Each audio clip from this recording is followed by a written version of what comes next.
Кому? Абу Хafs. Кто? Халиф Исламского государства. Когда давал? Год назад. Через что давал? На видео снял, не отправлял. Вот твой телефон? Да. Так, где?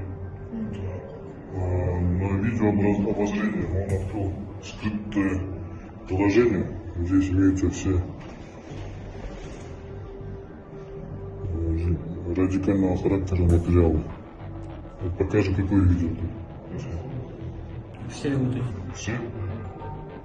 بسم الله الرحمن الرحيم. إن الحمد لله نحمده ونستعينه ونستغفره ونعوذ بالله من شرور أنفسنا ومن سيئات إن الحمد لله نحمده ونستعينه ونستغفره ونعوذ بالله